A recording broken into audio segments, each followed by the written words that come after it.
Assalamualaikum warahmatullahi wabarakatuh. Pemirsa, berjumpa lagi dengan saya, Klik. Kita akan berbincang-bincang mengenai hal-hal yang aktual yang terjadi di masyarakat kita, hal-hal yang viral yang terjadi di media sosial, dengan pandangan yang luas, ilmiah, dan menarik tentunya. Bersama guru kita, Ustadz Adi Hidayat. Kita sapa dulu beliau. Assalamualaikum, Ustaz. Waalaikumsalam warahmatullahi wabarakatuh. Sehat, Ustaz? Alhamdulillah. Gimana kesibukan sekarang, Ustaz? Ya, seperti biasa. Seperti biasa ya, Ustaz? Ya, fa idza faragta fansab wa ila rabbika farghab wa qul i'malu fasayarallahu a'malakum. Kita hanya ditugaskan untuk menata aktivitas sehingga bernilai baik dalam pandangan Allah. Menyusun rencana sehingga setiap kegiatan itu terukur dan berkualitas, bernilai manfaat. Masya Allah. Ya, Dan selalu terencana ya, Ustaz ya? Ya, demikian Al-Quran mengamanahkan. Dan ini bukan hanya bagi seorang ustadz, tapi setiap kita bagi insan beriman. Karena itu dalam waktu sholat pertama pun kan disebut subuh. Ya, di antara kata subuh itu kan bukan hanya orang Arab ketika bertanya kaifa asbaht, bagaimana keadaan kamu di pagi hari ini, tapi itu juga mengandung kesan kesiapan, rencana yang terukur, yang siap dieksekusi. Jadi insan beriman tuh kalau bangun dari tidur, dia sudah harus memiliki rencana yang terukur, yang akan dia kerjakan mulai di hari itu. Karena itulah kemudian panggilan imannya merespon dia untuk beribadah kepada Allah di waktu subuh, sekaligus kemudian dia memohon petunjuk kepada Allah, taufik, kesepakatan agar Allah meridhai apa yang ia rencanakan di hari itu. Nah, jadi jangan sampai nih Maslik atau saya ditanya nanti jam 8 ada di mana? Wah, gimana nanti aja deh. Jadi caranya nanti bagaimana gitu dibalik. Nggak boleh begitu ya, Ustaz ya? Ya, bagi sementara orang mungkin biasa, tapi insan beriman, imannya membimbing dia untuk menata aktivitas dengan terukur. Kurang lebih demikian. Gimana Mas Klik, sehat? Sehat, alhamdulillah, Ustaz. Alhamdulillah, makin sibuk ya nampaknya. Itu, Ustaz. Ya, kita membantu gerakan dakwah di Indonesia dengan sedikit inilah kegiatan-kegiatan yang bermanfaat untuk masyarakat, Ustaz. Masya Allah. Apa yang mau kita bincangkan hari ini? Kita akan mencoba menyinggung sedikit tentang sejarah Ka'bah, Ustaz. Sejarah Ka'bah. Ya, jadi sebelum waktu Mekah, kita ketahui bahwa Ka'bah itu menjadi tempat menyimpan patung-patung berhala dari seluruh kabilah di Arab waktu itu. Kemudian waktu Mekah, Rasulullah itu menyuruh atau memerintahkan untuk menghancurkan seluruh patung-patung itu.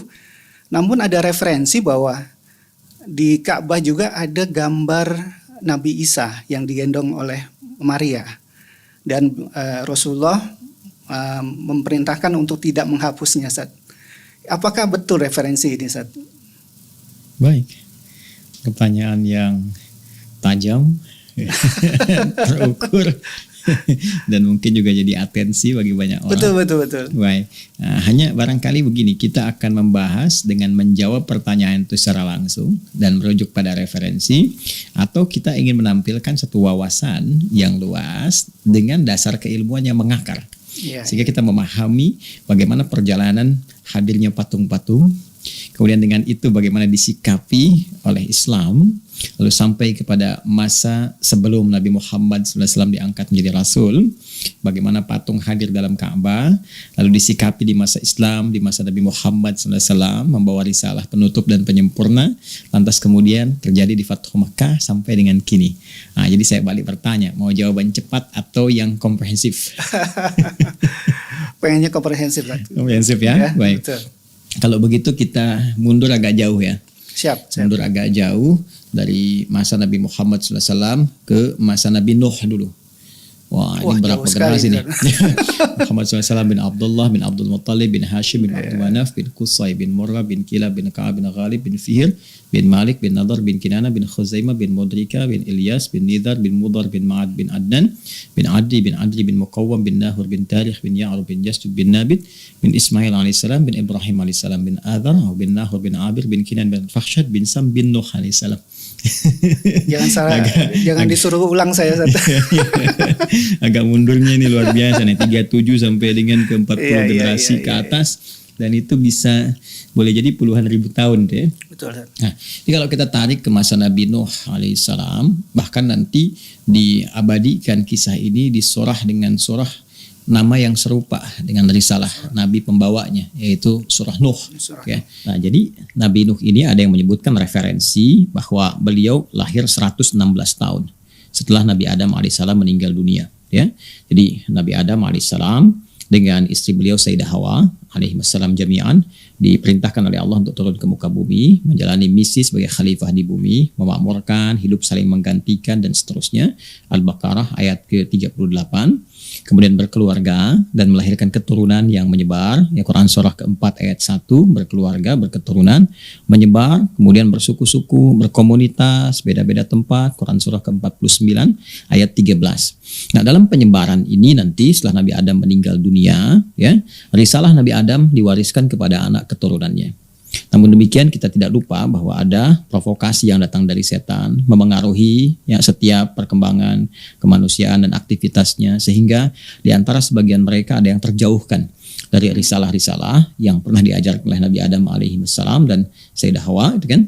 Kemudian setelah itu ada 5 orang saleh. Nah, ini kisahnya. Ya, 5 orang saleh ini juga termasuk yang membawa dan meneruskan risalah Nabi Adam alaihissalam, membimbing masyarakat, dikenal dengan orang-orang yang sangat luar biasa, orang-orang yang baik. Nama mereka adalah Wadda, kemudian Suwa, kemudian Yaguth, kemudian Ya'uq, dan Nasra. Ada 5. Wadda, Suwa, Ya'uq, Yaguth, Nasra. Nah, 5 orang ini meninggal.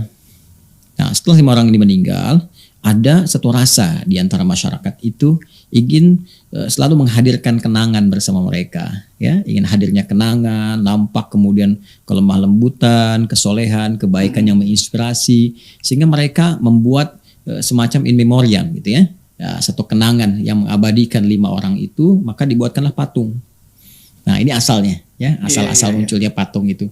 Dibuatkan patung 5 orang ini, namun ternyata ini berkelanjutan dan memengaruhi sisi akidah, karena memanfaatkan di situ ada celah yang dibaca oleh setan, dimanfaatkan ya, yang tadinya cuma jadikan untuk bahan kenangan, tiba-tiba kok lewat, kok kayak ada perhatian ya, kan? Nah, kayak ada berkah tersendiri ya, akhirnya secara singkat lama-lama jadi sesembahan ya, jadi sesembahan, jadi dikultuskan, naik jadi penuhanan, akhirnya dikenal sebagai bagian dari yang dituhankan oleh masyarakat pada saat itu. Pada inilah kemudian dalam kondisi ini diutusnya Nabi Nuh alaihissalam untuk mendakwahi umat pada saat itu.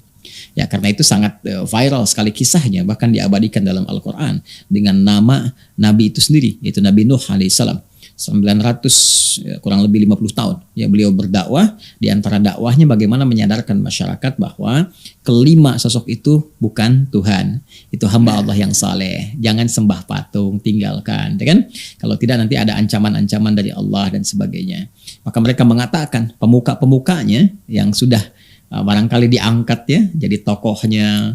Kemudian kalau diangkat tokoh kan ada apresiasi, kan? Ada penghormatan dan sebagainya. Tak ingin kehilangan kedudukan itu. Ya, karena itu mereka mengatakan, dan diabadikan di Quran surah 71 surah Nuh di ayat 23. Wa qalu la tadharunna alihatakum wa la tadharunna wadda wa la suwa'a wa la ya'uqa wa yaghutha wa nasra. Mereka berkata, ya, jangan tinggalkan ya Tuhan-Tuhan kalian, jangan dengarkan Nuh alaihissalam ya. Jangan tinggalkan Tuhan-Tuhan kalian yang sudah kita tetapkan ya. Maka mereka sebutkan Wadda ya, kemudian Suwa, Ya'uq, Yaghuth, Nasra. 5 ini. Nah, secara singkat terjadi banjir besar, ya kan? Kemudian karena mereka banyak menolak, Nuh alaihissalam diperintahkan untuk mendesain, membuat dengan bimbingan Allah satu kapal besar, gitu kan? Masuk golongan manusia yang beriman, kemudian pasangan-pasangan binatang dan sebagainya, sangat viral. Hampir di semua kitab-kitab suci samawi disebutkan kisahnya. Lalu selesai itu mendarat, nah dari sini nanti berkehidupan kembali. Makanya ada yang menyebutkan sejarawan dengan generasi manusia kedua. Ya, di Abul Bashar itu ya nanti ada yang menyebutkan Nuh alaihissalam. Ya ada yang menyebutkan Nabi Adam asal mulanya, yang keduanya Nabi Nuh alaihissalam, karena generasinya mewariskan nanti generasi-generasi berikutnya setelah peristiwa banjir besar itu. Nah, di banjir ini juga menyapu bagian Ka'bah. Ingat, Ka'bah sudah ada. Ya, saat Nabi Adam diturunkan Ka'bah sudah ada. Jadi bukan dibuat oleh Nabi Adam. Ingat ya, Ka'bah sudah ada saat Nabi Adam diturunkan. Jelas di Quran surah ketiga Ali Imran ayat 96. Inna awwala baiti wudi'a lin-nasi lalladzi bi Bakkah mubarakan. Sungguh rumah pertama yang dibangunkan untuk manusia. Bukan manusia yang bangun. Iya, dibangunkan yang ya. dibangunkan untuk manusia, bukan manusia Menarik yang bangun. ini, Ustaz. Jelas ya? Nanti bahasan berbeda ya. Iya. Tapi singkatnya rumah pertama yang dibangunkan untuk manusia, untuk menjadi kiblat bagi manusia ibadah. Lalladzi bi Bakkah mubarakah, yang di Mekah itu yang diberkahi, ya area sekitarnya. Jadi itu sudah ada ya sebagai pusat kiblat untuk menyembah, untuk beribadah kepada Allah Subhanahu wa taala, bukan menyembah Ka'bah. Jadi yang tidak mengerti ya, ada orang-orang belum beriman tidak mengerti mengatakan orang Islam menyembah Ka'bah, bukan. Yang kita sembah Allah. Jelas kan? Kiblatnya, kiblat mengarah ke situ supaya ada keterpaduan, ketersatuan, dan sebagai hikmah bagaimana orang Islam itu mesti bersatu di dalam satu arah. Fawalli wajhaka syatral masjidil haram. Ya, haitsu ma kuntum fawallu wujuhakum syatrah. Kemanapun kalian beraktivitas menghadap ke satu titik, ya, dan pada akhirnya fathamma wajhullah. Di situ Allah memerintahkan dan hakikatnya kita menghadap kepada Allah Subhanahu wa taala. Singkatnya di masa Nabi Nuh ini terjadi banjir besar, menyapu bagian atas Ka'bah juga, hilang generasi, tinggal generasi Nabi Nuh alaihissalam, terlepas dari perdebatan para sejarawan yang mengatakan sebagian area, mengatakan semua area, gitu kan. Tapi singkatnya, komunitas manusia yang pada saat itu ya tersisa dari kalangan generasi Nabi Nuh ini lalu menyebar berkehidupan lagi. Nah, persis seperti kisah Nabi Adam tadi. Ketika beliau meninggal, istrinya meninggal, alaihi wassalam, ya, Nabi Adam dan Sayyidah Hawa, alaihi wassalam, Nabi Nuh juga meninggal. Ini menyebar lagi kan? Iya. Nah, menyebar kemana. Nah, ada yang membawa risalah dakwah keislaman baik, ada yang seperti semula tadi. Ya. Jadi hidup lagi tuh kekufuran dan sebagainya. Ya. Nah, di antara yang paling populer itu di wilayah Mesopotamia, di wilayah Irak, ya sekarang Irak sekarang dekat Baghdad gitu. Ada yang disebut wilayah Ur namanya. Ya Ur, Mesopotamia, ya Baghdad kuno ya, peradaban kuno pada masa itu, tapi sudah maju. Ya, dengan rajanya yang sangat terkenal itu. Ya, raja yang terkenal sampai ada pernah dengar Namrud dan sebagainya itu. Namrud, ya kan? Nah, jadi yang menarik begini, yang menarik ternyata di situ juga kemudian tersebar penyembahan terhadap patung. Bahkan kreasinya sudah lebih kreatif ya. Jadi di patung itu punya 3 dewa utama ya, 3 kekuasaan utama. Ada patung besar dewa matahari, nah, asalnya dari sini nih. Dewa matahari, kemudian yang kedua itu rembulan, ketiga bintang gemintang, 3 itu ya. Nah, jadi itu yang dituhankan di masa Nabi Ibrahim alaihissalam. Jadi begitu sampai ke masa itu Allah mengutus Nabi Ibrahim alaihissalam, diangkat menjadi rasul kan, lalu secara rasional didialogkan, diajarkan kepada kaumnya, kok bisa menyembah patung-patung ini kan? Karena itu di surah Al-Anbiya kan ditegaskan oleh beliau, ma hadhihi tamathilul lati antum laha akifun.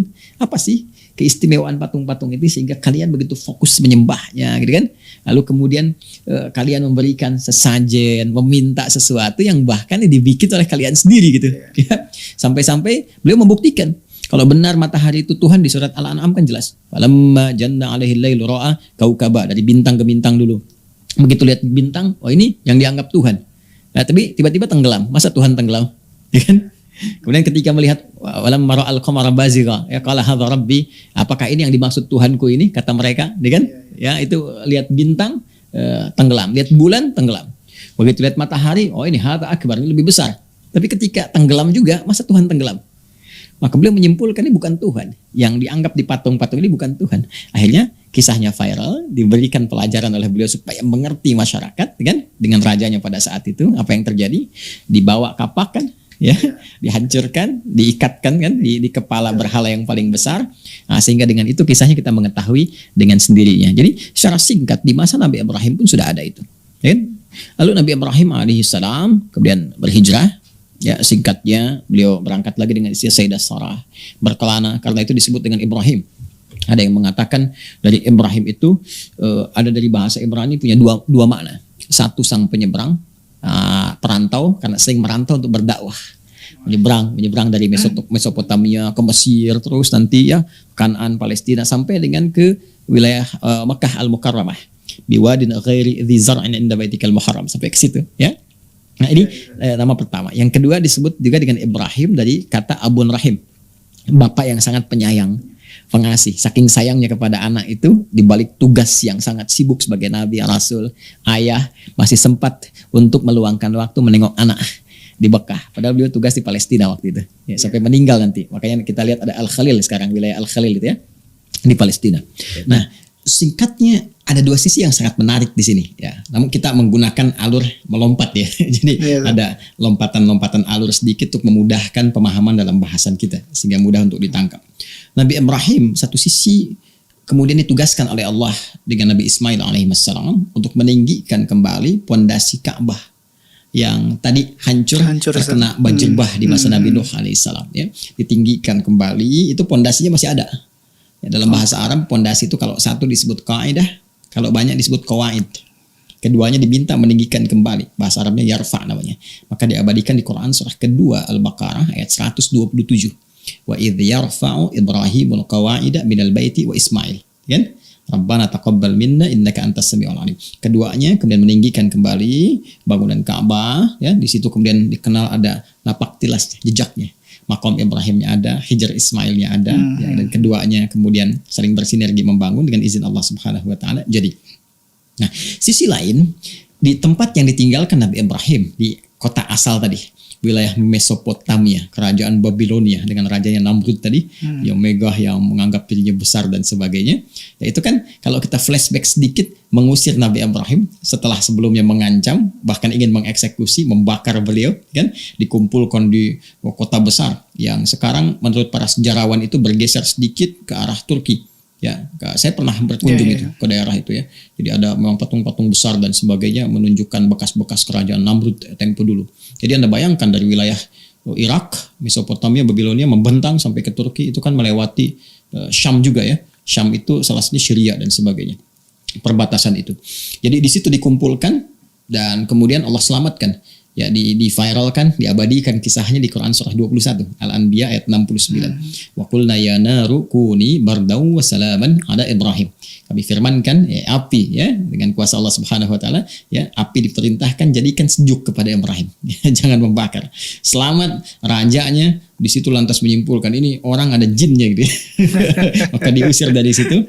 Pergi dengan Sayyidah Sarah singkatnya sampai ke Mesir dapat hadiah Sayyidah Hajar kan ya, singkat melahirkan Ismail sampai tadi kita kembali lagi ke alur awal ya.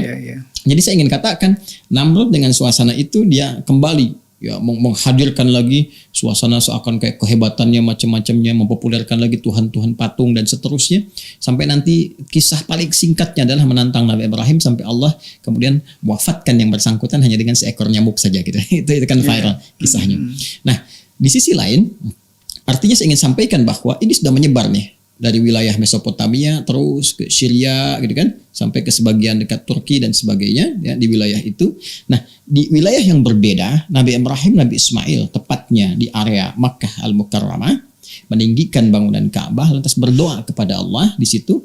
Ya doanya diabadikan di antara doanya memohon kepada Allah agar nanti ada rasul yang terakhir yang penutup, yang menyempurnakan semua risalah para nabi, yang termulia, maka lahirnya pun dekat Ka'bah yang mulia ini. Di keduanya bermohon, karena ini Rasul penutup, yang paling mulia, yang paling istimewa, maka lahirnya pun harus di tempat yang termulia. Ya kan? Dekat tempat mulia, dekat Ka'bah. Dan tiada lain, kecuali Nabi Muhammad SAW. Ya kan? Nabi Ismail di situ, beliau tinggal berketurunan, bahkan di antara doa keduanya kan Rabbana wab'ats fihim rasulan minhum yatlu 'alaihim ayatika wa yu'allimuhumul kitaba wal hikmah wa yuzakkihim innaka antal azizul hakim. Kan? Ya Allah, mohon nanti hadirkan, lahirkan seorang rasul dari kalangan masyarakat yang berkehidupan dekat Ka'bah ini. Itu Nabi Muhammad. Ya, jadi sepeninggal Nabi Ibrahim kan nanti wafatnya kemudian dikuburkan di Al-Khalil itu di Palestina sekarang. Nah, kemudian Nabi Ismail wafatnya di mana? Dekat Ka'bah. Ya, dan menurunkan keturunan itulah yang kelak melahirkan Nabi Muhammad sallallahu alaihi wasallam. Yang tadi saya sebutkan nasabnya. Ya, kurang lebih sampai 29 generasi ke Nabi Ismail. Walaupun terdapat beberapa perbedaan di antara sejarawan setelah Adnan, kan? Namun semua sepakat bahwa Nabi Muhammad keturunan dari generasi Nabi Ismail. Saya ingin katakan bahwa dari generasi Nabi Ismail ini kan dakwahnya tauhid, menuhankan Allah, kan? Di area Ka'bah itu loh, di Mekah itu. Jadi semua terjaga keturunan Nabi Ismail ini. Ya, menuhankan Allah, ya, menyampaikan risalah terus sampai ke masa-masa berikutnya, sampai kehidupan kenabian Muhammad sallallahu alaihi wasallam. Di titik ini pun ada dua kondisi yang sangat menarik, Waslik ini ya. Ini semuanya menarik nih pembahasan. Jadi dua sisi yang sangat menarik. Sisi yang pertama, keturunan Nabi Ibrahim dari Ishak ya, dari Ishak. Jadi dari istri beliau Sayyidah Sarah melahirkan Ishak, ya kan? Nah, ini yang tadi belum saya ulas ya. Nah, ini kan melahirkan nanti Nabi Yakub. Dari Nabi Yakub, Nabi Yusuf, berkelanjutan terus kan sampai nanti ketemu Nabi Musa alaihissalam, sampai ketemu nanti Nabi Daud, Nabi Sulaiman, ya.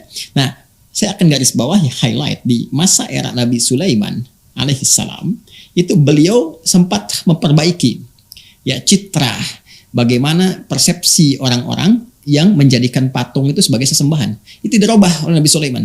Nabi Ya Sulaiman, citranya, iya. ya citranya dirubah oleh beliau, ya diluruskan, ya nggak boleh ini patung jadikan sesembahan. Itu di beberapa tempat itu oleh beliau kemudian direka ulang, ya pola pikir pada saat itu orang-orangnya, bahkan beliau perintahkan jin-jin untuk bikin tempat-tempat yang di tempat itu sebagai deklarasi atau proklamasi peperangan dengan setan, menghambat ya setan itu untuk menggoda gitu kan. Jadi sesuatu yang menghambat, mencegah, benteng itu disebut mihrab namanya.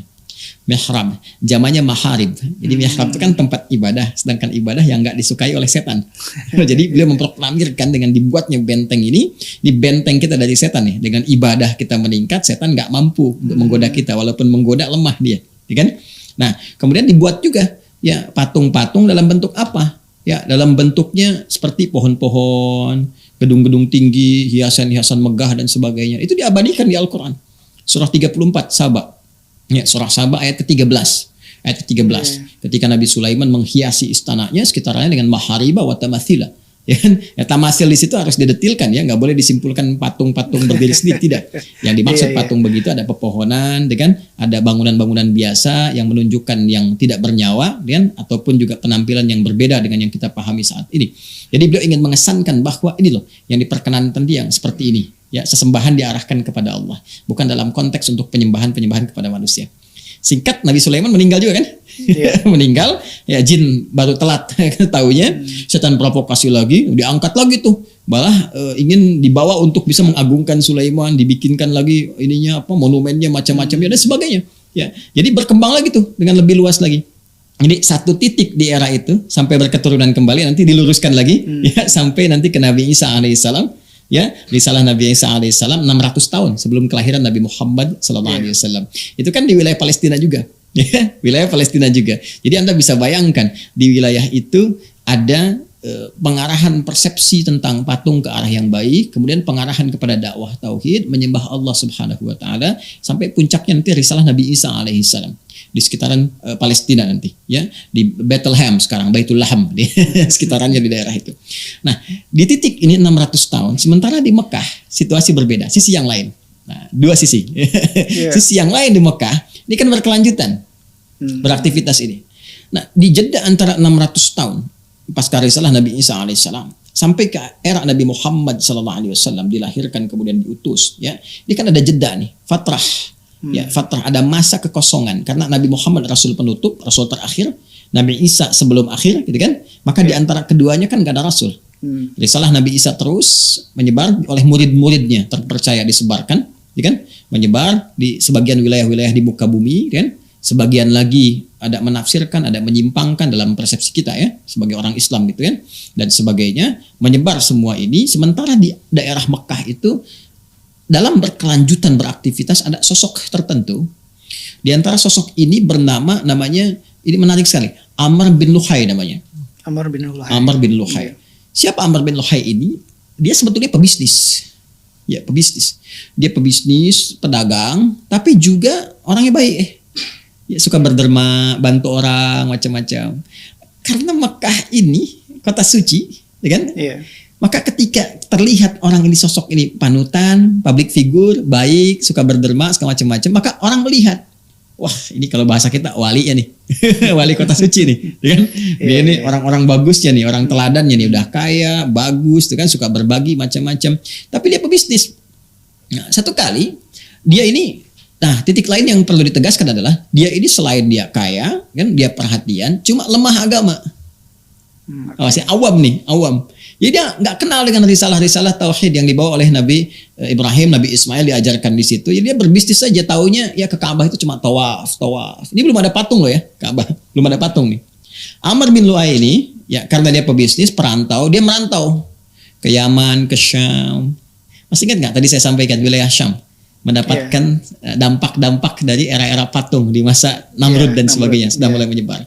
Maka ketika dia ke Syam, dia melihat kok banyak patung ya. Ada banyak patung nih. Oh, banyak patung nih. Sedangkan Syam itu kan bumi para nabi. Ardul Anbiya. Iya kan? Iya. Nabi Ibrahim di situ, Nabi Daud di situ, semua Sulaiman di situ, Nabi Musa juga wafatnya dekat situ. Ini negeri para nabi nih, karena dia awam dari segi agama, walaupun dia kaya, dia baik, dia awam agama nih. Dia tafsirkan karena ini negerinya para nabi, dia boleh jadi, oh ini yang dimaksudkan nih Tuhan-Tuhan ini. Dan pikiran bisnisnya seketika jalan juga. Iya. Apa itu? Wah, kalau saya dapatkan ini, saya bawa ke Mekah, saya infokan ke orang Mekah. Ini di negeri para nabi ini sekarang Tuhan-Tuhannya patung-patung begini. Terus yang kedua, dia pikir kalau ini Tuhan-Tuhan dia bawa, ya dipopulerkan di Mekah, mungkin orang-orang Syam juga akan lebih banyak datang ke Mekah. Karena Tuhan mereka ikut ke sana gitu. Ya. Ini informasi disampaikan di dalam kitab ini, Ar-Rahiqul Makhtum, ya. Karya Syekh Al-Mubarakfuri. Ini kitabnya, Ar-Rahiqul Makhtum. Jadi kalau kita baca di sini kita akan temukan satu uraian, ya. Jadi terkait dengan perkembangan keyakinan-keyakinan sebelum eranya Nabi SAW. Jadi kalau kita buka ke sini kita akan temukan. Jadi kalau Mas Klik dapatkan kitab ini, buku ini, ya Ar-Rahiqul Makhtum karya Syekh Mubarakfuri, halaman 35. Ada? Ini ada Diyanatul Arab judulnya. Diyanatul Arab, ya keyakinan-keyakinan, agama-agama, kan? Kepercayaan-kepercayaan di kalangan Arab sebelum masa kenabian. Jadi pra-kenabian. Ini disebutkan sih lengkap sekali. Ya, bahkan yang tadi saya terangkan tuh, cukup lama saya terangkan di era Nabi Nuh, macam-macam disebutkan. Jelas semuanya nih. Nah, sampai kemudian nanti halaman 36 disebutkan seperti saya sampaikan. Ya, kalau saya bacakan nih, wa kanat lahum taqalid wa marasim fi ibadatil asnam ibtada'a aktsaruha Amr ibn Luhai. Ya kan? Nah, di Arab itu pada masa pra-kenabian itu dengan jejak yang tadi saya telah sampaikan, nah, kemudian mereka banyak menghadirkan patung-patung tadi. Didatangkan. Nah, itu pelopornya siapa? Amr bin Luhai. Nah, jadi niatnya dua tadi. Yang pertama karena awam keberagaman. Ini yang bahaya itu. Jadi kalau awam agama jangan banyak komen tentang agama. Jadi bermasalah nanti ya. Apalagi kasih statement misalkan nanti jadi bermasalah. Nah, ini Amr bin Luhai dulu begitu. Ini statementnya negeri para nabi nih, banyak patungnya, berarti ini benar nih dibawa patung. Sisi yang bersamaan jiwa bisnisnya datang. Wah, dia katakan, wah ini kalau dapat ini lumayan nih nanti orang banyak datang. Akhirnya dibawa, sedangkan orang Mekah tadi kan saya katakan melihat Amr bin Luhai ini sebagai tokoh baik. Ini walinya nih gitu kan, orang baik, kan, pebisnis, suka berbagi, suka sedekah, suka macam-macam. Ketika dia datang dari Syam membawa patung itu dia sampaikan, mereka percaya aja karena awam juga. Jeda dari Nabi Ismail ke Nabi Muhammad itu 29 generasi Pak Klik. Kebayang bagaimana pengaruh yang terjadi. Ya, kita nggak usah bicara 29 generasi yang mungkin ribuan tahun. Anda bisa bayangkan Indonesia dari merdeka sampai sekarang berapa tahun? 76 tahun kan? 76. Dari 45 sampai dengan 2021 kan 76 tahun. Sudah terasa nggak perbedaannya? Iya. Saya tanya nih, berapa banyak anak milenial sekarang yang mengerti tentang Pancasila? Padahal masa-masa kita kan masih ada penataran ini tahu macam-macam. Dan sekarang generasi sekarang ngerti nggak? Paham nggak tentang undang-undang, tentang pembukaan undang-undang dasar macam-macam? Itu baru berapa puluh tahun? Betul. Sekarang ribuan tahun, provokasi setan udah banyak. Ya, akhirnya apa yang terjadi? Yang terjadi kemudian mereka mengimport patung-patung itu, dibawa datang sampai populer. Ya, nah ketika mulai banyak didatangkan, diimport, yang lain datang juga kan? Maka mulai mereka letakkan dekat-dekat Ka'bah. Ya, maka setiap daerah tuh punya patungnya sendiri, ikonnya. Ya, nanti ada misalnya Manat, ya Uzza, Lata dan sebagainya. Oh ini daerah ini punya patungnya sendiri, Jadi setiap kabilah, lucunya itu setiap kabilah diletakkan patung di Ka'bah. Ya, tanda semua kekuasaan, tanda Tuhannya masing-masing. Dan nanti di Mekah pun nanti yang tertingginya Hubal namanya. Hubal. Dikumpulkan oleh mereka, dikoleksikan, termasuk dimasukkan ke dalam area Ka'bah. Ini asal mulanya Ka'bah berisi patung.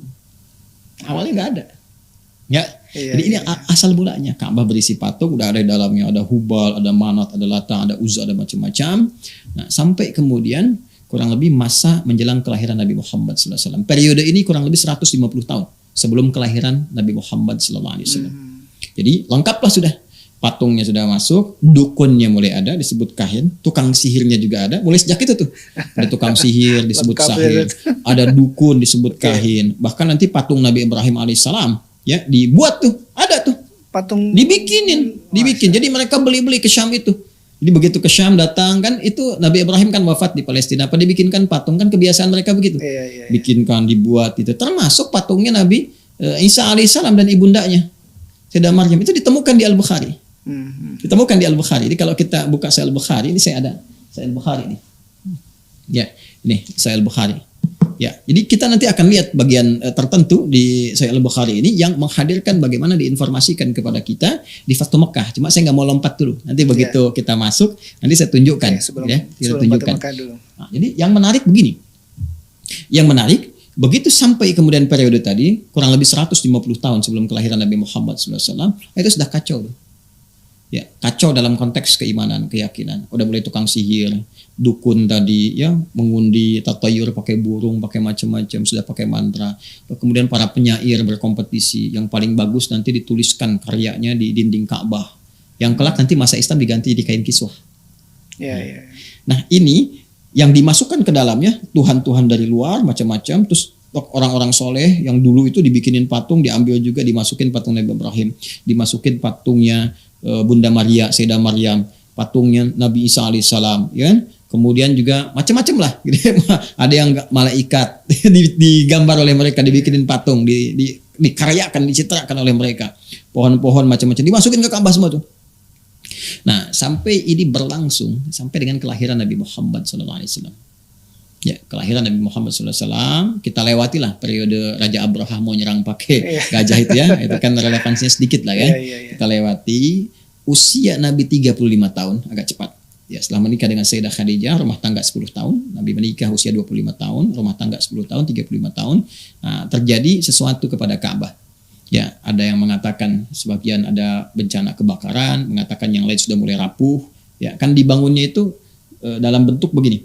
Jadi kayak persegi 4 begitu, tapi belum ada atap di atasnya. Belum ada atap ya, ingat loh, belum ada atap, baru terbuka seperti ini saja dengan gambarannya. Nah, usia Nabi 35 tahun, mereka mulai berpikir, wah ini kayaknya udah mulai rapuh gitu. Udah rapuh, ya belum lagi ada musibah, tadi bencana, ada yang menyebutkan kebakaran, ada yang lainnya gitu kan. Nah, itu udah mulai retak, udah mulai sebagian ini ya, nggak kokoh gitu.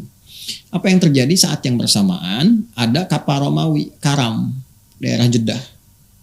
Nah, qadarullah itu didesainnya pakai kayu-kayu. Ini nyata kisahnya. Ya, nyata kisahnya. Kemudian ketika dalam suasana itu mereka dapati, datanglah orang-orang Arab Quraisy pada saat itu, sepakat mereka kumpul. Rapat lah para inohong gitu. Tokoh-tokohnya rapat, gimana kalau kita renovasi Ka'bah. Nah, mereka putuskan untuk renovasi secara cepat dan singkat saja, diminta dari bagian kayu-kayu di kapal itu dan diminta di arsitek ini ya untuk menata seperti apa itu bisa direnovasi dengan tujuan untuk menata supaya lebih bagus. Nah, dalam proses renovasi ini itu dikeluarkan dulu Mas Klik ya, segala yang ada di dalam Ka'bah itu termasuk patung-patung tadi ya, yang disebut dengan berhala ya, yang hubal, yang macam-macam gitu ya, dikeluarin semua. Unik juga nih ya. Kemudian setelah itu selesai, singkatnya jadi, sudah bagus lagi gitu kan. Nah, dimasukkan kembali tuh patung-patung itu. Nah, cuma mereka berselisih ya pada satu titik saja, yaitu tentang Hajar al-Aswad ya, batu hitam itu Al-Hajar al-Aswad yang bagian pokok ya, dari pokok di bangunan Ka'bah itu. Maka di antara mereka berselisih, kabilah-kabilah itu siapa yang paling pantas meletakkan itu kembali ke tempatnya. Ya, kalau meletakkan patung nggak ada selisih tuh.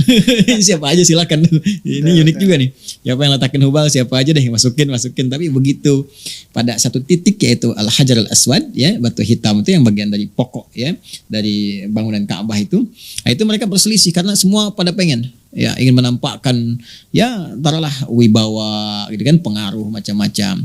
Lalu secara singkat tetua di antara mereka, tetuanya, sesepuhnya itu mengusulkan, udah gini aja deh, siapa yang masuk duluan ke Masjidil Haram ini ya, di area Ka'bah itu, Masjidil Haram kita kenal kan sekarang ya. Ya, kalau sekarang sudah lebih luas ya, dulu kan terbatas.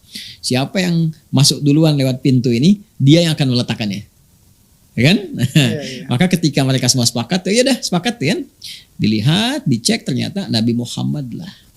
Qadarullah ya, Nabi Muhammad lah sallallahu alaihi wasallam yang ternyata masuk lebih dulu lewat pintu itu. Maka mereka ketika disebutkan sosok Nabi Muhammad, usianya 35 tahun saat itu. Ya, artinya 5 tahun sebelum diangkat menjadi nabi kan? Jadi rasul. Jadi 35 tahun, 10 tahun sudah berumah tangga dengan Sayyidah Khadijah ya. Maka apa yang terjadi? Yang terjadi adalah mereka melihat, sepakat semua tuh.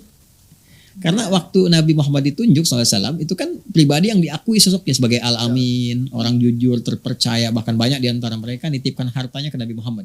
Ya. Nah, jadi sebelum beliau muslih mengajak orang berbuat baik, itu masih soleh. Jadi ada soleh, ada muslih.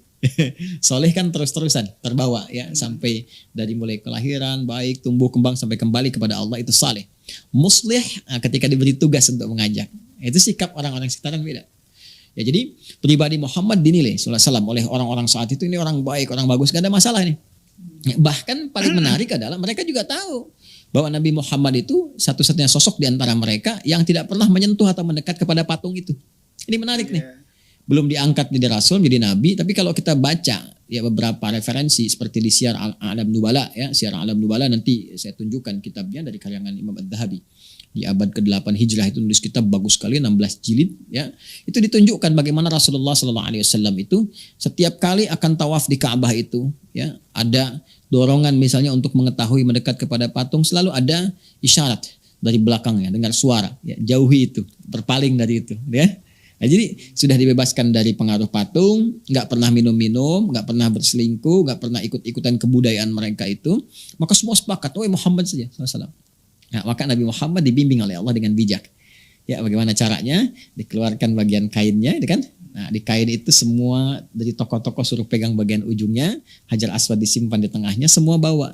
Jadi win-win solution, semua dapat tuh. Wah, senang semua. Nah, begitu dekat beliaulah dengan tangan mulianya meletakkan di tempatnya. Maka selesai renovasi Ka'bah. Nah, cuma menyisakan juga di situ. Ya, satu persoalan penting jadi pembahasan kita. Apa itu? Kan tadi saya katakan patungnya dimasukin lagi. Yeah. Patung dimasukin lagi ya, kemudian ada yang tambahin dengan gambar-gambar, mulai dilukis-lukis tuh. Ya, gambar. Makanya redaksi nanti banyak-banyak di informasi yang sampai ke kita, baik di hadis-hadis terutama, itu ada redaksi menggunakan suar, bentuk jama dari kata suara. Sedangkan suara itu ada dua makna. Ya, bisa timtal, jamaknya tamathil, berarti patung-patung. Bisa surah dalam artian lukisan. Ya, lukisan gambar-gambar itu ya, dan sebagainya. Jadi di situ udah dipenuhi tuh. Ya, ada gambar-gambar, ada patung-patung, terutama patung-patung tuh. Ya, patung ini, patung itu, macam-macam. Termasuk di antaranya ya, ada patung yang saya sebutkan, patung malaikat, ya, gambar pohon-pohon. Ya, bisa bayangkan. Terus lukisan-lukisan tentang malaikat, terus digambar di situ ya tadi siapa aja lah, Nabi Ibrahim, Nabi Ismail, pokoknya yang dari Syam, dari mana yang bisa mendatangkan banyak orang, Tuhannya ya diimport ke sini semua nih. Tuhannya diimport ke sini semua. Semua bisa datang, dimasukin ke Ka'bah. Jadi semua suruh putar-putar tuh. Ya, tawaf macam-macam dengan gayanya yang berbeda-beda, ada yang siul-siulan, ada yang enggak pakai busana, mohon maaf, ada yang macam-macam itu. Ya itulah terjadi, makanya disebut jahiliyah. Ya, jadi jahiliyah. Jadi sudah cara berpikirnya sudah tidak terukur, ya, cara bergaulnya sudah tidak teratur dan sebagainya. Jadi muncul kekacauan-kekacauan dalam konsep norma ya, yang tidak bisa diukur dengan standar-standar kemuliaan, kebaikan. Maka dalam suasana itu kemudian Nabi diutus secara singkat, berhasil diperbaiki oleh Rasulullah SAW ya, dalam fase hijrah ke Al-Madinah Al-Munawwarah, Yathrib kelak jadi Al-Madinah Al-Munawwarah, balik lagi. Nah, ketika balik itulah ke Mekah tuntas pada saat itu. Ya, dalam pembukaan kota Mekah. Ya, jadi bukan penyerangan, ingat ya, bukan ekspansi, bukan invasi, tapi selalu redaksi digunakan kata fatah. Fatah itu membuka sesuatu yang dengan pembukaan itu melahirkan kebaikan-kebaikan. Ya, makanya dikenalnya di Islam itu futuhat, pembukaan. Maksudnya apa? Ketika Islam datang, membuka pintu bagi Islam, Islam datang maka diterangi itu dengan cahaya, dengan kebaikan-kebaikan. Silahkan Anda cek ya, Islam kemanapun datang, nggak pernah menghadirkan persoalan itu. Ya, dalam konteks persoalan yang menyusahkan orang nggak ada. Islam ke Eropa, bantu Eropa punya peradaban 7 abad. Islam di timur di Baghdad bangun peradaban, cahayanya luar biasa, keilmuannya, kemajuannya, peradaban masyarakatnya dan sebagainya. Bahkan mereka bangga mengenakan pakaian-pakaian yang kemudian disupport oleh nilai keislaman. Bangga pada saat itu. Lihat di Eropa bagaimana ratu-ratu dulu mengenakan jilbab. Ya, mengenakan kerudung setidaknya gitu kan. Pakaian-pakaian yang bagus, terus orang-orangnya yang laki-laki pakai jubah dan sebagainya. Ya, ini bukan ke Arab-Araban, bukan, tapi menunjukkan konteks bagaimana yang maju itu mengaruhi dari budaya dan sebagainya. Kan itu tesisnya Ibnu Khaldun seperti itu. Nah, dalam suasana Fathu Makkah itu datang Nabi Muhammad SAW kan, dengan pasukan prajurit beliau membuka untuk memberikan kebaikan, nilai kemuliaan ke Makkah. Makanya saat masuk itu nggak ada peperangan. Ya, orang menduga nih, aduh dibantai nih gitu kan. Muhammad datang nih, udah kita usir dari sini pasti dendam. Kebayang macam-macam aja, pasti dendam nih, kita akan dibantai, kita begini. Kaget mereka. Karena tiba-tiba pasukan udah datang. Tapi yang terjadi apa? Siapa yang berada di area Masjidil Haram aman. Yang masuk rumah Abu Sufyan aman. Semuanya damai gitu. Damai. Dan mereka tuh yang mengerti ini risalah kedamaian, kebaikan, kemuliaan. Akhirnya dengan kesadaran paripurna itulah kemudian masuk Islam berjamaah, berombongan, macam-macam. Itu dalam bahasa Arabnya sesuatu yang berombongan, kan? Sesuatu yang banyak gitu kan. Secara serentak bersamaan itu disebut dengan afwaj namanya. Afwaj. Maka ketika turun surah An-Nasr itu idza jaa nasrullahi wal fath. Fath membuka kebaikan. Wa ra'aitan nasa yadkhuluna fi dinillahi afwaja. Itulah makanya kalau datang dengan kedamaian, kebaikan, toleransi yang mulia, akhlak yang baik, masya Allah itu dakwah yang terbaik gitu. Boleh jadi orang tuh tergerak secara bersamaan untuk menerima Islam dengan baik. Setelah menerima Islam, menerima risalah tauhid dengan baik, maka perintah pertama Nabi di antara sekian perintah itu yang ada adalah membersihkan area Ka'bah untuk ibadah. Dalam membersihkan itulah Nabi sendiri sudah tahu banyak patung-patung dalamnya apa juga kan, karena Nabi sudah diutus diberikan risalah, kemuliaan, kebaikan dan sebagainya, maka nggak berkenan kan ada patung-patung di dalamnya. Itu bagian dari kemusyrikan, ya kan? Maka apa yang terjadi? Nabi perintahkan pada para sahabat, diperintahkan ya bersihkan dulu semuanya. Nah, setelah bersih aku masuk, ya kan? Nah, sempat beliau mengamati itu sebelum masuk ke Ka'bah, sempat melihat, mengamati dan memberikan sebuah kesan. Apa di antara kesannya? Nah ini yang tadi saya janjikan. Al-Bukhari. Ya. Di Al-Bukhari ini ada 97 topik. Kita akan lihat topik namanya kitab Hadithul Anbiya. Ya, kisah-kisah tentang para nabi. Nah, di sini nanti tidak keliru ya kitab yang saya yang ini ya. Jadi saya punya kitab yang ini tanpa syarah. Ada yang dengan syarah, ya ada syarah yang 3-4 jilid, ada yang syarahnya 18 jilid. Yang fenomenal yang Ibnu Hajar Al-Asqalani itu Fathul Bari fi Syarah Ibnu Hajar Al-Asqalani. Yang ini kalau kita lihat halaman 490 insyaallah ya, kitab Ahaditsul Anbiya. Ya betul. Ahaditsul Anbiya. Ini. Ya, ini ya. Kitab Ahaditsul Anbiya bab yang ke-8. Ya, bab tentang pembahasan wattakhadallahu Ibrahim khalila, gitu kan? Ya, nomor hadis 3351 sampai 3352. Ya, nah ini kalau saya tunjukkan lagi kitab yang ke-60, topik ke-60, kitab Ahaditsul Anbiya, bab yang ke-8, nomor hadis 3351, 3352. Ya, kita bacakan ya. Ya, kita bacakan. Atau Anda mau bacakan? Saya serahkan ke ahlinya. Baik, saya bacakan ya. Siap. Baik, kita baca yang 3352 dulu nih ya, supaya ada keterurutan. Bismillahirrahmanirrahim. Qala haddatsana Ibrahim bin Musa akhbarana Hisham an Ma'mar an Ayyub an Ikrimah an Ibnu Abbas radhiyallahu taala anhuma. Hadisnya dari Ibnu Abbas, semoga Allah meridhai kepada keduanya. Jadi beliau dengan ayahandanya. Anna Nabiy sallallahu alaihi wasallam ya, bahwa disampaikan menurut Ibnu Abbas bahwa Nabi sallallahu alaihi wasallam lamma ra'a as-suwara fil baiti lam yadkhul hatta amara biha famuhiyat ya. Nah, yaitu lamma ra'as suwara fil baiti, ketika Nabi melihat banyak patung-patung tuh dan gambar. Jadi saya katakan kepada Anda suwar jamak dari kata suwar. Bisa berarti patung, bisa berarti gambar, lukisan-lukisan. Ketika Nabi sallallahu alaihi wasallam itu ya melihat banyaknya patung-patung ya di dalam area Ka'bah itu. Jadi ketika Fathu Makkah, Nabi perintahkan udah bersihkan semua dulu dan sebagainya, kan? Lalu ketika Nabi melihat tuh dalam Ka'bah ini banyak sekali patung-patung, ada gambar, ada patung-patung. Ketika melihat itu lam yadkhul hatta amara biha famuhiyat. Ya, maka beliau enggak mau masuk. Ya, enggak masuk tuh. Ya, enggak mau masuk. Sampai diperintahkan oleh beliau hapus dulu semuanya. Keluarkan dulu, hapus dulu. Ya, ingat di sini ya, kalau garis bawah ini di sini. Jadi Nabi enggak masuk ke situ ya sampai dihapus, diselesaikan dulu. Dibersihkan dulu semuanya. Kemudian wara'a Ibrahim wa Ismail alaihi wassalam bi aydiyahimal azlamu faqala qatalahumullah wallah in istaqsama bil azlami qattun. Ya, maka dalam masa pembersihan itu ya dikeluarkan dan sebagainya, beliau melihat tuh ya, wah itu ada patungnya Nabi Ibrahim, Nabi Ismail sedang megang ini untuk undian. Ya itu kan tadi saya katakan ada dukun-dukun kan, kalau mau pergi diundi dulu nih, ada yang menggunakan kayu-kayu kan begini, itu ada yang menggunakan tatayur burung dan sebagainya. Itu Nabi Ibrahim, Nabi Ismail di tangannya diletakkan undian. Anda bayangkan, Nabi mengecam, marah Nabi, celaka ini orang-orang yang bikin ini, nggak pernah Nabi Ibrahim mengajarkan ini katanya. Ya kan? Nah ada juga yang menarik juga di nomor hadis 3351 ya. Nah ini disebutkan juga ya, qala حدثنا يحيى بن سليمان قال حدثني ابن وهب قال أخبرني عمرو أن بكيرا حدثه عن كريب مولى ابن عباس عن ابن عباس radhiyallahu taala anhuma. Ini dari hadisnya dari Ibnu Abbas juga. Ya, ada yang menarik nih.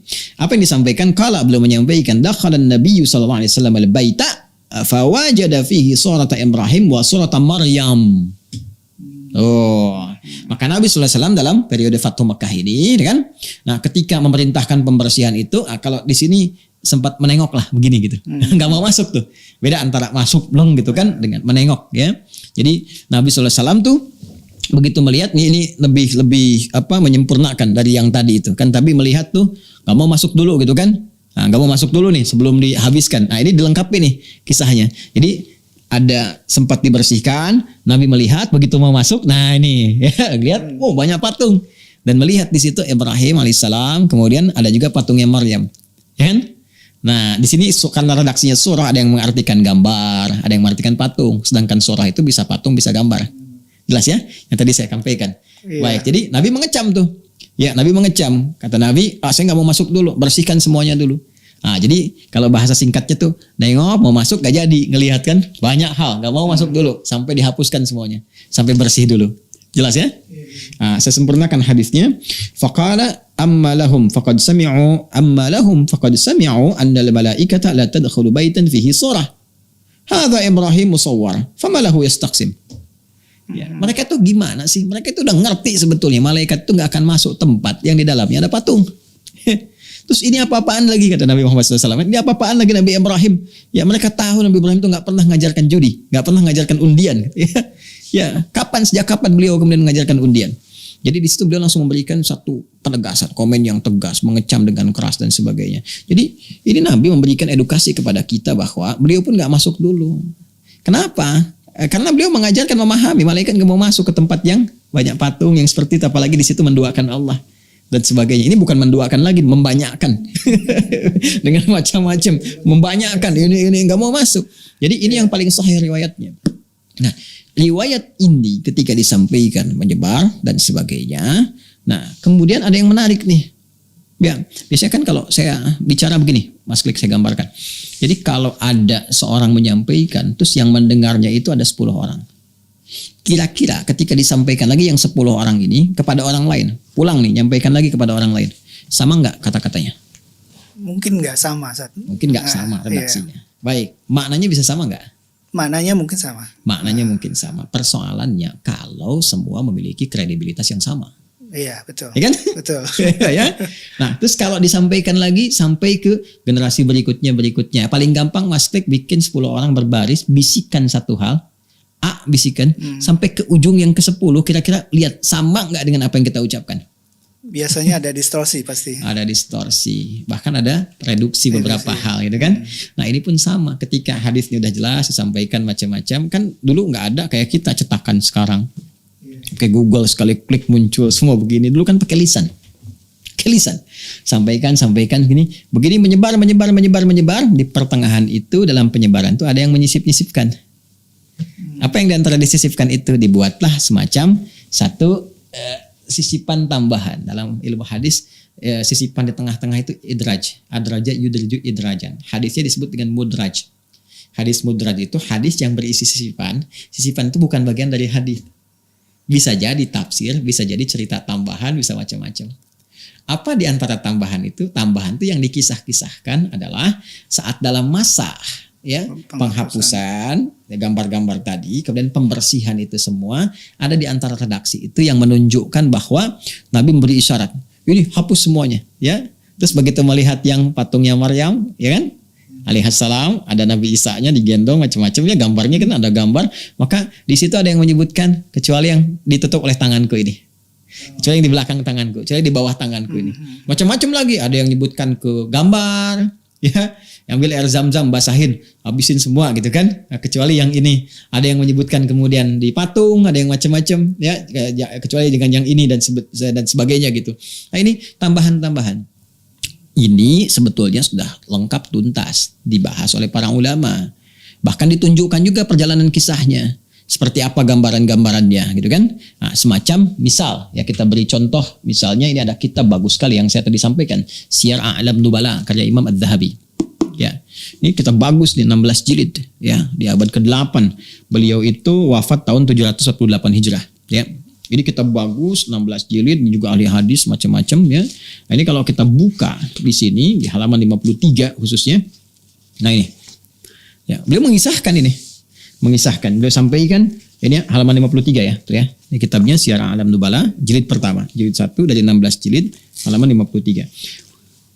Qala wa fil hadithi عن ابن أبي نجيح عن أبيه عن حويطب ابن عبد العزى وغيره فلما كان يوم الفتح دخل رسول الله صلى الله عليه وسلم إلى البيت فأمر بثوب فبل بماء وأمر بطمس تلك الصور ووضع كفيه على صورة عيسى وأمه وقال أمه الجميع إلا ما تحت يديه. Ya kan? Nah, ini salah satunya yang disampaikan. Ini satu dari sekian banyak ya. Kemudian Ad-Dhahabi mengatakan rawahul Azraqi, info ini dapatkan dari Al-Azraqi. Ingat Al-Azraqi siapa? Al-Azraqi ini diantaranya. Beliau diantaranya seorang sejarawan, ya kan? Ya, penulis kitab populer namanya Akhbaru Makkah. Ya, seorang perawi juga, penyampaikan riwayat-riwayat. Ya, semua riwayat disampaikan. Namanya kalau kita sejarawan menyampaikan informasi gitu kan. Beliau juga menyampaikan riwayat-riwayat di abad kedua Hijrah ya, kurang lebih ini sampai abad ketiga Hijrah, yang menyampaikan informasi macam-macam. Kemudian di antara informasi itu menyampaikan riwayat yang tadi ya, dalam masa pembersihan area dalam Ka'bah, penghapusan itu gambar-gambarnya, disampaikan bahwa ada beberapa bahkan dari tabi'in yang menyampaikan informasi ya, bahwa di antara mereka menyampaikan generasi sebelumnya ada yang pernah melihat di masa Ibnu Zubair bahwa pernah ada itu gambar-gambar itu gitu kan. Sedangkan yang menyampaikan ini orang-orang thiqah ya, di kalangan era tabi'in, kok bisa gitu kan, masih kelihatan, masih ada dan sebagainya. Jadi mana yang benar nih? Satu sisi riwayat ini bermasalah, dan udah banyak ulama membahas tuntas tentang riwayat-riwayat bermasalah ini ya. Bahkan ada 4 hadis di kitab di Akhbar Makkah ini, belum kita hadirkan kitabnya. Jadi kalau kita lihat di Akhbar Makkah itu ada 4 riwayat, dan 4 riwayat itu udah tuntas. Tuntas apa? Tuntas diteliti oleh para ulama. Kita itu punya tradisi yang sangat indah, ya, ketat sekali. Tradisi ini tentang bagaimana menyeleksi semua informasi yang sampai kepada kita. Saking ketatnya standar dalam Islam itu. Benar nggak dari Nabi? Benar nggak dari Nabi? Diteliti semua 4 riwayatnya. Ternyata ketemu. Oh, ini ada Muslim bin Khalad bin Zanji ini. Ini orangnya bermasalah. Ini orangnya nggak pernah ada. Ini yang nggak pernah diketahui. Ini yang luput. Ini yang hilang. Ini yang pendusta, ini yang lemah, ini yang macam-macam. Jadi ternyata 4 riwayat itu semuanya dhaif semua. Dhaifnya yang nggak bisa digunakan sebagai hujah, ya, nggak bisa dipakai dalil gitu. Jadi hadis yang menerangkan tentang hapus semuanya kecuali yang di bawah tangan saya ini, gitu kan? Nah, di masa Nabi itu lemah. Karena itu sisipan, diduga sisipan, dimasukkan ke dalam hadis yang sahih tadi. Yang lebih perintahkan nggak mau masuk dulu sebelum semua bersih. Tapi saya pernah dengar ada referensi bahwa tabi'in masih sempat lihat ada gambar di Ka'bah. Ada informasi menyampaikan dari Imam Atta gitu kan, dan beberapa kolega bahwa mereka pernah melihat sepintas ya di masanya Ibnu Zubair, ya kan. Nah, sedangkan kita tahu mana masanya Ibnu Zubair ketika beliau juga hadir berkehidupan ya sepeninggal Nabi sallallahu alaihi wasallam, itu sudah melewati jauh fasenya Fathu Makkah. Lantas pertanyaannya, gimana kalau masih sempat melihat ada gambar beberapa yang lain itu kan. Nah, ini satu sisi hadis-hadis tadi dihukumi dhaif ya, bahkan gak bisa digunakan sebagai hujah. Sisi lain masih ada terlihat gambar-gambar yang dimaksudkan. Itu udah dijawab tuntas oleh Imam Ahmad. Iya, Imam Ahmad bin Hanbal. Udah selesai masalahnya. Apa jawaban beliau? Sampai ngarang kitab namanya Al-Ilal fi Ma'rifatir Rijal. Anda kalau ini nggak sempat karena Anda baru nanya, kita nggak sempat menghadirkan kitabnya.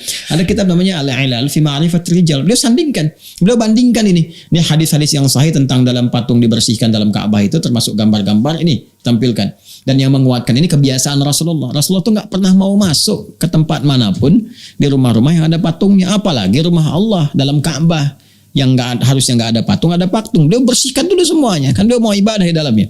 Bersihkan, dihapuskan segalanya. Itu kebiasaan beliau. Bahkan di Al-Bukhari nanti banyak hadis menyampaikan kepada kita bahwa Nabi enggan masuk ke satu rumah yang ada di situ gambar-gambar yang tidak elok, yang macam-macam, yang menghadirkan hal-hal yang bisa gitu kan memalingkan ketaatan kepada Allah Subhanahu wa taala, termasuk patung-patung dan sebagainya. Itu hilangkan dulu, bersihkan dulu. Nah, sedangkan di sisi lain hadis-hadis dhaif tadi yang mudraj yang tadi disampaikan ya, secara faktual ada Imam Atta yang memang thiqah, kredibel, terpercaya. Katanya pernah sekilas melihat, kata Imam Ahmad bin Hanbal, dipadukan 2 hal ini. Ini hadis yang sahihnya jelas diperintahkan dihapus. Ini hadis yang dhaif yang nggak bisa dipakai hujah, katanya yang nutupin macam-macam ini. Ketika beliau telusuri, diteliti oleh beliau, memang diperintahkan oleh Nabi dihapus. Cuman pada masa itu nggak sempurna hilang semua karena menghapusnya kan pakai air biasa begini. Hapus dulu deh, kan kata Nabi hapus dulu semua tuh, kosongkan yang patung-patung, kosongkan semua gini, hancurkan semua, gambar-gambar dihapus. Hapusnya pakai apa? Nah itu dia, hapusnya pakai apa? Ya dihapus waktu itu pakai apa? Pakai air kan? Dihapus. Kata Imam Ahmad bin Hanbal dalam kitabnya Al-Ilal fi Ma'rifatir Rijal, itu menyisakan bekas-bekas. Boleh jadi yang dilihat oleh Atta itu bukan gambar utuh yang kemudian tampak di era Nabi, Fathu Makkah dihapuskan, bukan. Yang terlihat boleh jadi bekas-bekas itu. Ya kan? Makanya riwayatnya pun nggak jelas ketika sampai, disebutkan cuma melihat gitu kan. Yang dilihat tuh apa? Nggak pernah sampai. Itu pun jadi perdebatan lagi. Maka Imam Ahmad menelusuri, dilihat oleh Imam Ahmad, oh yang diduga dilihat oleh Imam Atta ini bukan gambar-gambar yang nyata seperti di era Fathu Makkah. Yang dimaksudkan adalah boleh jadi bekas-bekas itu masih tampak. Ya. Yang sekarang kalau Anda masuk ke area Ka'bah kan sudah bisa terpublikasikan banyak gambar, di YouTube juga bisa dilihat, tuh kan? Kan sekarang Anda bisa lihat tuh di area Ka'bah, selain atasnya nanti ada, Masya Allah ya, sudah ada atapnya, berapa 3 tiang, kemudian ada di situ ada ayat-ayat ya, selain yang di luar kan di dalam juga ada tuh. Nah kemudian ada semacam grafiti, siapa yang merenovasi dan macam-macam. Pernah itu nggak ada berapa? Ada 8 kan? Ya 1, 2, 3, 4 kalau kita hitung gitu. Kita juga bisa menduga boleh jadi itu tuh juga menutup ya bekas-bekas yang terdahulu, dirapikan lagi macam-macam lagi. Sedangkan Ka'bah kan sudah mengalami renovasi juga. Ya beberapa masa waktu dihantam Manjanik di eranya Khalifah Yazid itu kan yang menghancurkan Ibnu Zubair lewat panglimanya itu Hajjaj bin Yusuf Ats-Tsaqafi, kan itu hancur juga kena Manjanik, kotapel besar itu kan direnov lagi. Ya kan direnov lagi. Jadi kalau kita mau masuk sudah nggak ada. Jadi isunya sebetulnya sudah nggak faktual sekarang ini. Jadi isu-isu begini ini sudah selesai sebetulnya. Ya sudah tuntas, sudah beres, dan ulama sudah menjawab semua. Isu tentang hadisnya dijawab, ini hadisnya dhaif. Dhaifnya sangat lemah, saking lemahnya nggak bisa dipakai sebagai hujah. Yang benar yang ini, Nabi punya karakter nggak pernah mau masuk ke dalam ruangan satu rumah apapun, apalagi rumah Allah yang ada patungnya. Ini hadis-hadisnya sahih. Dan karakteristik Nabi itu begini, di rumahnya begini dengan Sayyidah Aisyah terutama, di tempat ini begini, selesai. Kemudian Fathu Makkah diperintahkan sahabat untuk menghancurkan semua patung-patung, menghapus gambar-gambar. Ya kan? Adapun bagaimana kualitas hapusan itu, apakah masih ada ataukah ada jejaknya, tapaknya sedikit dan sebagainya, nggak ada informasi spesifik. Yang penting Nabi meminta, keluarkan semua, hapus semuanya, baru Nabi masuk kan? Beraktivitas di dalamnya. Lalu kalau ada informasi mengatakan bahwa Imam Atta pernah melihat atau yang lainnya itu kan, itu kan juga nggak sampai kepada kita jelas informasinya. Apakah yang dilihat itu kemudian benar-benar utuh? Tapi Imam Ahmad jenius melakukan penelusuran, ditemukan oleh beliau itu bekas-bekasnya, jejak-jejak yang sebetulnya sudah dihapus masa lalu, cuman mungkin masih kelihatan ada bekas-bekas dan sebagainya. Dan disempurnakan tuntas sekarang clear, bening, bersih, bagus, nggak ada gambar dan sebagainya. Jadi singkatnya adalah hadis yang disampaikan oleh sementara orang sampai kini bahwa dalam Fathu Makkah diperintahkan dihapuskan termasuk gambar-gambar ya, tapi tidak untuk yang gambar Bunda Maryam dengan Yesus yang ditutup seperti ini, gitu kan, oleh Nabi SAW di dalam riwayat itu disampaikan demikian. Itu riwayatnya riwayat yang tidak tepat, tidak benar, masuknya mudraj, disisipkan ke dalam riwayat yang benar. Riwayat yang benarnya cukup sampai patungnya Nabi Ibrahim, gambarnya, bahkan nanti ada gambar malaikat, gambar pohon, gambar macam-macam, gitu kan. Nah, kemudian termasuk juga gambar Nabi Isa dengan ibundanya Sayyidah Maryam alaihi wassalam. Nah, kemudian itu semua sudah dibersihkan keseluruhannya untuk memberikan kesucian, kesan suci kepada Ka'bah al-Musyarrafah, Ka'bah yang mulia. Kan kita balik nanya, kenapa yang Nabi Isa ditutup begini, yang Nabi Ibrahim enggak? Ya, terus kenapa yang malaikat dibiarkan dihapus? Kan kita bisa nanya begitu juga. Ya, yang alasan paling rasional adalah alasan disampaikan oleh Imam Ahmad. Kemungkinan tuh begitu dihapuskan semua tuh masih ada bekas-bekas sebagian tuh kan yang belum sempurna keseluruhannya, atau bahkan juga ini diperdebatkan riwayatnya. Kalau ada yang sahih kenapa ngambil yang lemah sih? Iya, yang lemah tuh kadang-kadang memunculkan kontroversi saat mungkin gitu ya. Ya kontroversi kan tujuannya macam-macam gitu. Ya, tapi saya sih begini, isu ini kan sebetulnya udah dijawab, udah tuntas. Ya, barangkali juga dengan kita ada perbincangan semacam ini, ada khazanah yang diinginkan oleh Allah untuk terbuka, untuk diketahui, untuk luas. Tapi kalau sudah paham, apalagi kita orang Islam, orang beriman dan tahu kaidah. Apa kaidahnya? Islam itu selektif. Dasar ilmunya kuat sekali. Maka dalam Islam itu saking selektifnya, nggak boleh terima informasi sembarangan. Quran surah 17 misalnya kan, ayat 36, wala taqfu ma laysa laka bihi ilm, innas sam'a wal basara wal fuada kullu ulaika kana anhu mas'ula. Jangan ikuti segala hal yang tidak ada dasar ilmunya. Bahkan ilmu pun dirumuskan dengan ketat. Ini yang boleh diterima, ini yang nggak boleh, ini yang lemah, ini yang diabaikan, ini yang bisa kuat dan sebagainya. Dan alhamdulillah kita punya tradisi itu di Islam. Sehingga semua informasi yang sampai ke kita itu qualified, terkualifikasikan dengan baik, kualitasnya terjaga, bahkan bisa dipertanggungjawabkan. Tingkat tertingginya Al-Quran, keduanya hadis pun ada seleksinya, bahkan ada tingkatannya. Tunjukkan pada saya di mana Anda mendapatkan informasi yang transmisinya tersambung sampai ke penutur awal dengan selektivitas yang sangat ketat, kecuali di Islam. Ya, jadi kalau kita disimpulkan sekali lagi, cukup selesai, gitu kan? Maka tidak ada gambar, tidak ada patung-patung dalam Ka'bah, selesai semua dibersihkan, Fathu Makkah, tuntas. Kalaupun Anda masuk sekarang ke Ka'bah pun atau ingin melihat, sudah tidak ada, semuanya sudah utuh, sedia kala. Dan apa sih untungnya memperdebatkan yang seperti ini? Kalau dulu kan ulama diskusinya ke aspek keilmuan gitu ya, untuk menguji kualitas sebuah hadis. Ini hadisnya benar nggak? Itu ke situ. Ya bukan melebar ke hal-hal yang lain yang ya makanya biasa saja sebetulnya kalau di kitab sejarawan apa ada informasi sejarawan biasa aja, nanti diuji kualitasnya. Ya ada begini, itu kita udah terbiasa dengan ilmu itu. Ya ulama dulu tuh udah terbiasa segala sesuatu diriset dan sebagainya, bukan langsung disebarkan begitu.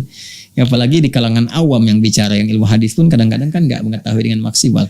Ilmu riwayah, ilmu dirayah macam-macam.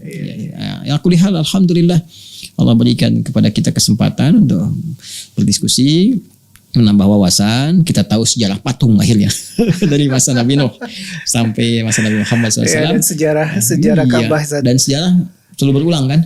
Nabi Muhammad udah selesai kan, dituntaskan maksudnya di era beliau, risalahnya terus sampai ke kita. Tapi kan ketika meninggal Nabi Muhammad, ya kan muncul lagi tuh macam-macam. Dan itu tugas kita untuk mendakwahi.